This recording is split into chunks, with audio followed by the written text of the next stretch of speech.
forget your elbows.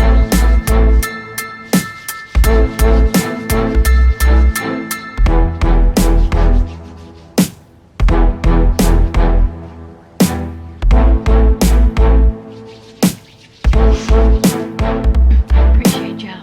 Now let's get into it.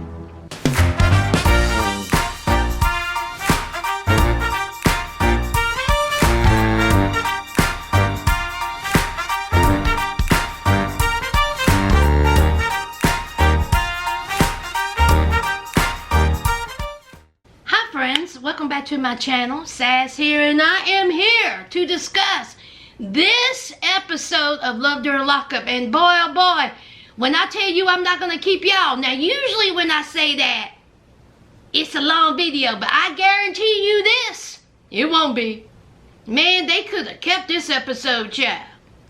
Let's talk about Candice and Andrew. How y'all doing? Now, Candice and Andrew, the one that spent all this money, packed up everything, moved everything to her new apartment, Candice, to Vegas. Now see, some of y'all said that he's being played like a fiddle, yes? Some of y'all said that Candice ain't about nothing. She ain't trying to get with Andrew. She just using Andrew. Now see, I said myself, we all know where this is going. We already know. And see, the sisters done came in the comments and said, Sass, Candice done got married, allegedly, back in December. I said, what? Allegedly, according to the sisters. See, you all, I didn't say this. I'm just telling y'all what y'all put in my comment. That Candice got married in December to some other man that wasn't Andrew. Is that right? So we have Candice, okay? See, she can't go to her apartment quite yet. She has to check into well care, okay? A facility where inmates have to stay for a certain period of time. So she's whining and she's saying that this is a mental health facility, okay? There's mental health people on one side, ex-inmates on the other side, and she is hating life right now. She don't understand why she cannot just go to her brand new free apartment that she have not dropped a dime for. Why is that? So she talks about how, she had, gotten in trouble and, all this. So she comes back out and she was like, I need a cigarette. I need a cigarette. Her nerves was all tore up. And she says that the guy, I guess the one that's in charge in there, says, oh, you know what? You don't have to stay the night. In fact, you'll never have to come back. See, the only thing you need to do is text me. Text me every day and tell me what's up. See, you ain't even got to stay. And so Andrew's like, now wait a minute. What does that mean? That means that you can leave? And so then here's Candice. I mean, I don't know what to do. I mean, what if my PO shows up? Ding, ding, ding. Okay. Now see, Candice says that her PO told her absolutely she has to stay here. She has to stay at this facility. No going back to your apartment. Your PO said that. Now, sisters, okay? If your probation officer tells you you got to stay there, what are you going to do? Are you going to look at goofy-ass Andrew and say, what am I supposed to do? A dung. You keep your butt where your PO tells you to stay. There's no question. My probation officer to tell me to stay in the back of Kroger, guess what I'm going to do? I'm going to stay in the back of Kroger.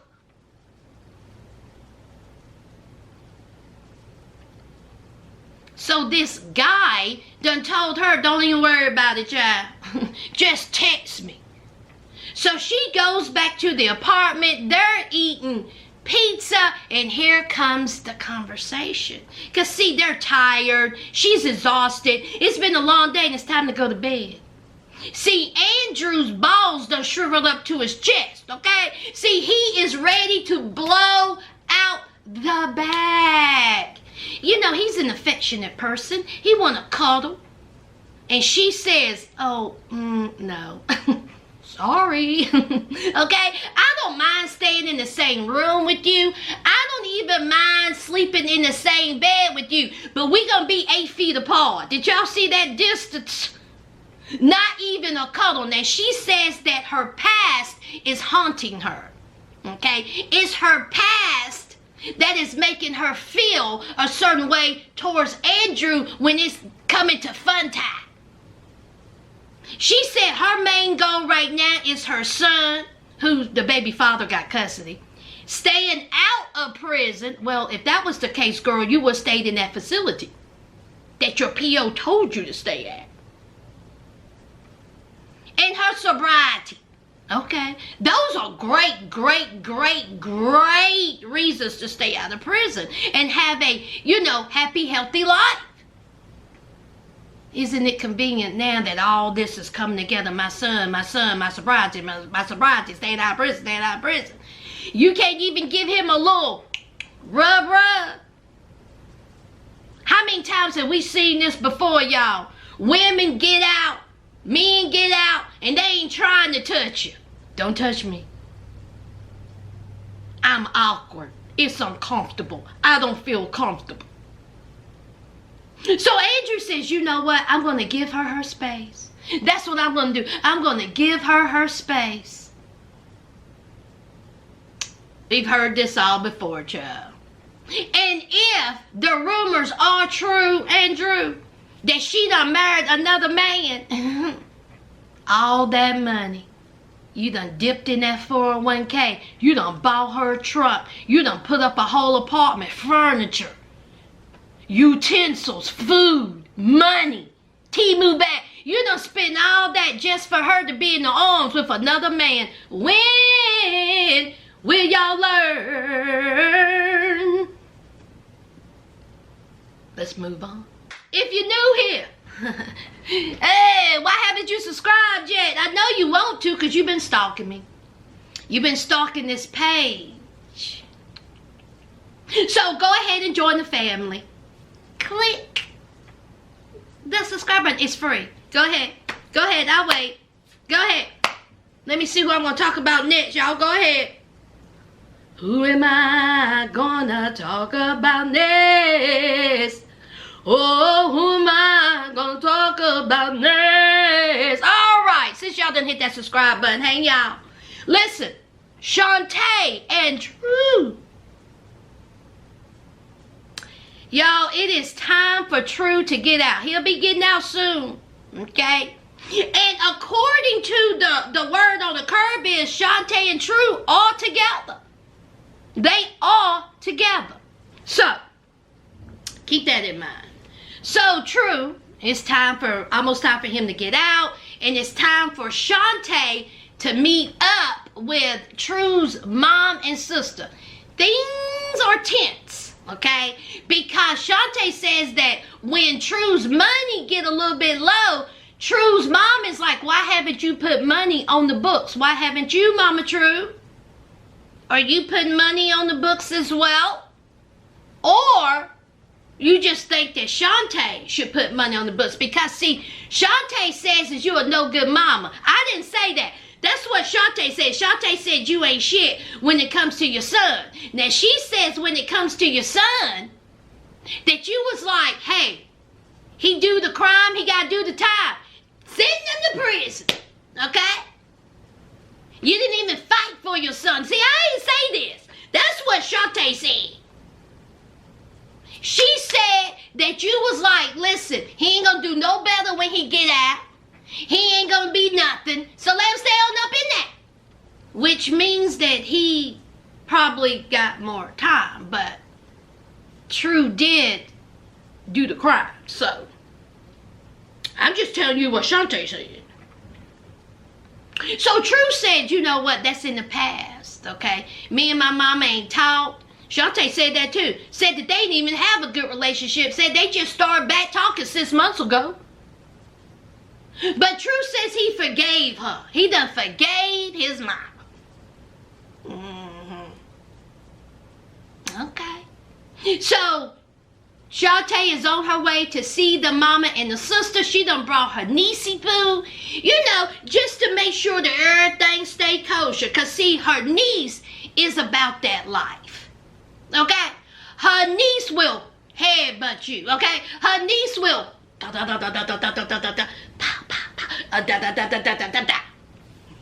her niece said, mess with my auntie if you wanna. Okay? Now see, Shante said that the niece is about it bad. Okay? So she just wants everything to be cool. She don't want none popping off. So they going down the road. Shante is nervous. You know, it's just not a good thing meeting, you know, the mama, because there is some tension there. So they get to the restaurant. The niece is sitting over at the bar because Shante says, we don't need my niece to therapist people's restaurant. We don't need for her to get arrested. So the mama is sitting there talking to True. Shante sitting down, honey, the mama didn't even say hey. Shante was like, hey, how you doing? The mama said, oh, I'm talking to True. I'm like, you couldn't even say, hey, Mama True? Child, these women, child. These women.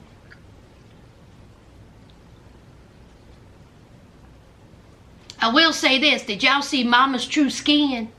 Flawless.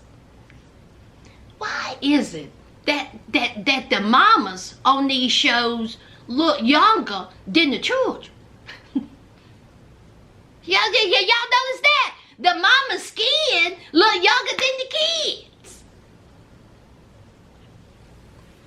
So Mama True was just right off the bat, you gonna marry my boy? Shante said, that's the plan. And she said, okay, well, if that's the plan, in 2 years, why haven't you went to go visit him? I mean, y'all want to get married. Y'all are together. Why haven't you gone to see him in 2 years? I just find that strange. And so Shante says, it ain't none of your business. She didn't tell the mama that, but she was like, listen here, mama, it ain't none of your business. I have my reasons. They are deep. Now see, sisters, y'all done told me that the reason why Shante ain't went to go visit True is because she done catfish. Because see, all of her pictures are filter face. And she's worried that if True sees her, that he's going to be like, oh, hell no. That's what y'all said, child. So I don't know why Shante ain't going to go see that man. But she has her reasons. And right off the bat, the mama is not feeling this relationship. She's saying my boy and Shante, it just, I mean, her whole energy is off. She know that this ain't even going to amount to anything. Then the sister sit down. That sister, skin, flawless. Okay. And so the sister's like, this ain't going nowhere either. And so the sister said, you do know my brother likes white girls. See, he likes the Caucasian persuasion. And so Shante was like, yeah. And she says, you're not even his type. The sister says, I know my brother. And Shante ain't his type. This is not going to work out. Again, I told you all, Shante and True are still together, according to Facebook. Maybe things are working out. So then, True is on the phone. And so Shante has already told that True is going to live with her when he gets out. And so the mama said, excuse me? He's going to live with you? That's not what I heard. That's not what he told me. So she was like, True, Shante said you living with her. True said, what? I don't remember that conversation. No, that ain't right at all. That ain't true. And so the mama said, that's what she said. Now somebody ain't getting the story straight. Red flag, Shante. So Shante was like, no, wait a minute. That's what you said. You living with me. So the mama said, somebody tell me something because I'm trying to get this room together. Red flag, Shante. So True is telling his mama one thing and telling Shante another. So then the sister says, why did you even propose?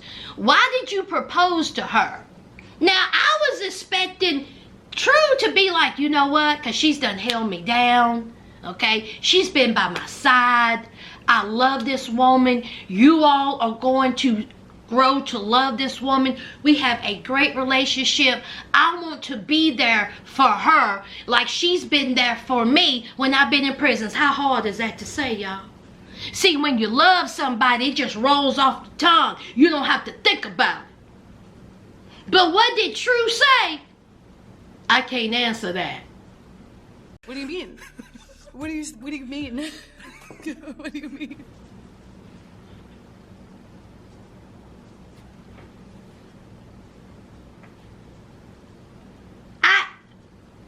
I'm sorry, Negro what?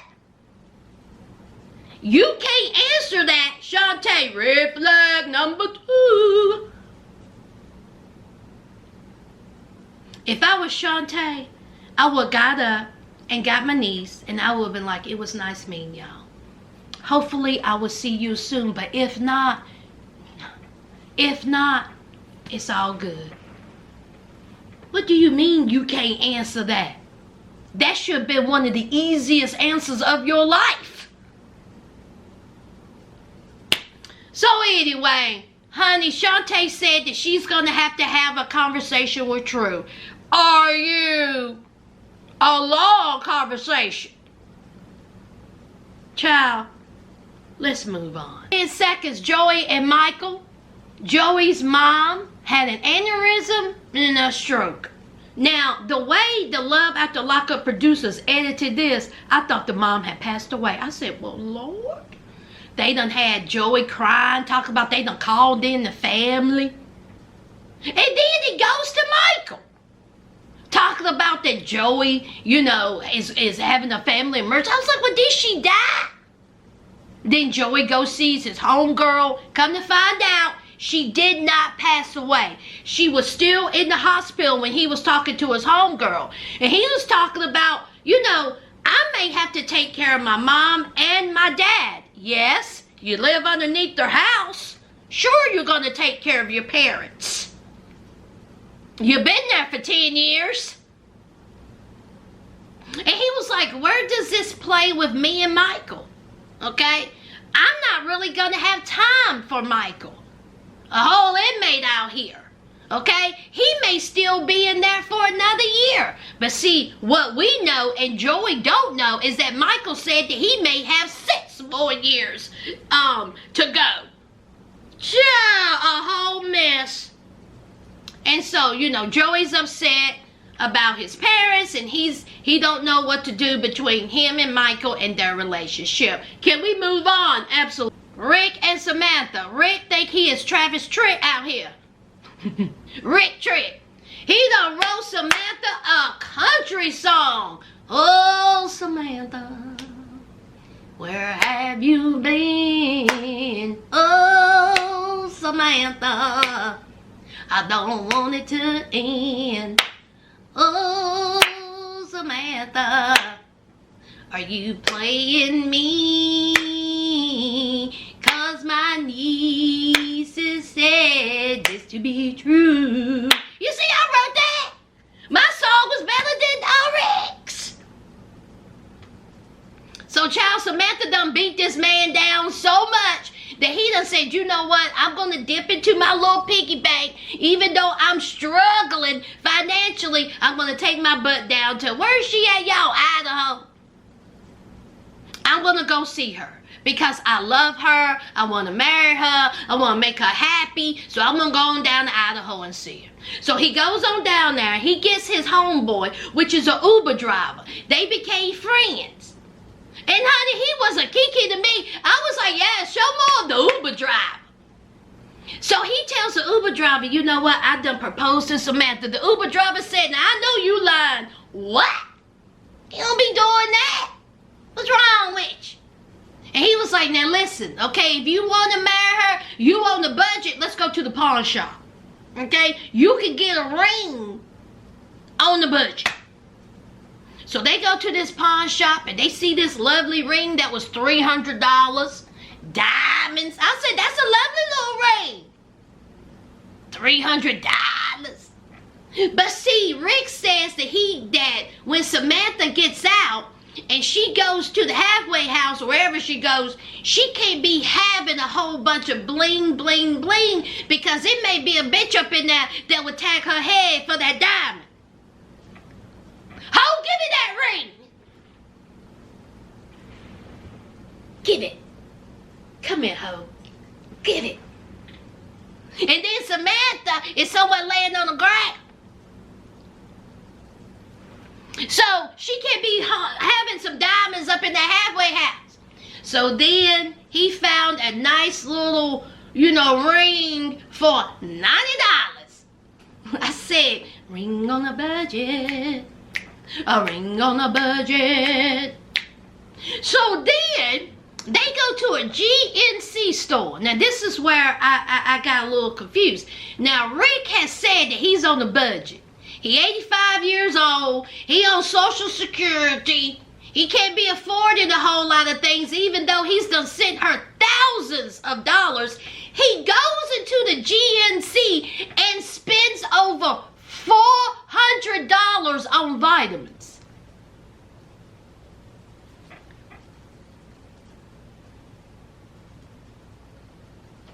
So the Uber driver said, now I know this ain't right. I know you lying. He said that something ain't right. She a gold digger. I ain't saying she a gold digger. Hey, but she ain't messing with no broke. What's she doing with all them vitamins she's selling? I'm from the hood, okay? She's selling those vitamins. Like, what is this little petite woman, who weighs, 115 pounds wet, doing with all these vitamins? See, that's what the Uber driver said. And here's Rick. It's a long-term investment. Oh, Lord.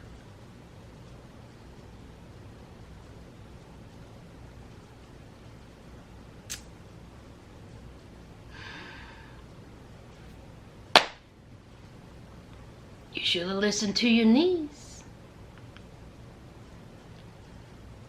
Can I move on? Sure I can. Aana and Jamal, last and most definitely least. Aana's still having a temper tantrum, child. She's still crying, snot flying. In fact, Aana cried and snot flied all throughout her little episode. Tantrum, fussing, cussing.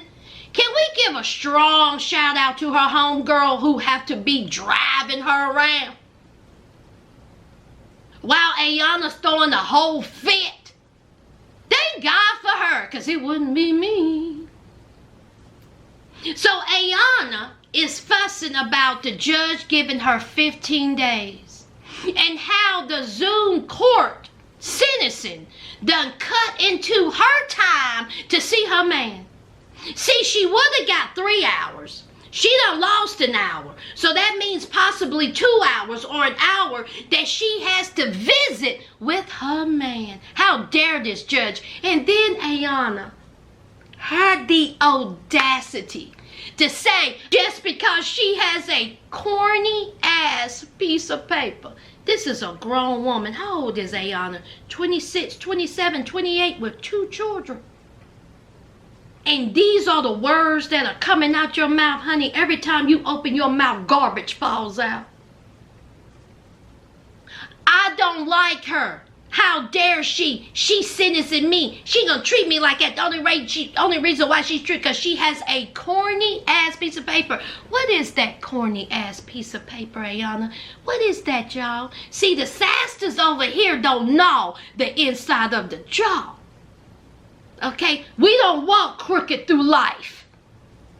What was that corny ass piece of paper? Oh, you mean a degree? Is that what you're saying? The corny piece of paper is a degree? Girl, bah. Oh, she's a judge. A judge. Yeah. She's earned that right to sentence you. See, that's her job, y'all. I think that's the judge's job. See, when you're out here breaking the law, not once, twice, you're out here breaking the law, a judge sentences you. She gave you 15 days. She could have gave you 3 months. She gave you 4 years probation. You know why? Maybe because of your attitude. The judge ain't playing with you. But you out here still fussing and cussing and moaning because you ain't seen you cut in my hours, my 3 hours with my man. Honey, her homegirl was disgusted and done. Her homegirl said, man, Aana, she just ain't gonna learn. Basically, her homegirl says she needs to grow up. And she's gonna end up getting herself in trouble again because she ain't learning nothing. That's basically what a homegirl said. And she's absolutely right. So she done dropped off her kids. She's still fussing. She had her little visit, and honey, she is irate. Crying, fussing, stop crying. I just want to chill. I just want to chill. Why can't they chill? She done had her homegirl pull over. She talking to Jamal. Then she says these fatal words. I don't know how I'm going to manage not speaking to Jamal for 2 weeks. I'm going to need for you to just stub your toe every day. I'm going to need for you to stub your pinky toe on the side of a bed. Okay? Side of a dresser, side of the table, side of a chair. What the hell you talking about? You don't know how you gonna manage for 2 weeks not talking to Jamal? What about your children? Not one time have I seen her crying snot flying when it comes to her kids. You're not gonna see your children for 2 weeks. But you having a mental breakdown because you only seen Jamal for 30 minutes and you ain't gonna talk to him for 2 weeks. Girl, bye. She gets on my nerves. Like, what sense does that make? Oh, but when it was sentencing day and when the judge told you this is important, oh, it's important for you to feed your dog. But y'all help me understand. So she's crying on the side of the road. The friend is just sitting there, child. The friend is like, child, I'm thirsty. I'm hungry. I want to get home. So Jamal is trying to tell her to calm down, trying to talk her down from the ledge, child. And so Aana says that, you know, she gonna have everything straight. She gonna have her kids taken care of. She gonna have money on the card. She gonna have everybody straight, you know, before she goes into the jail. That's it, y'all. That's it. To my new subscribers, welcome to the family. You know what to do. Don't forget to hit that like, comment, and subscribe. And until next time, friends. Bye.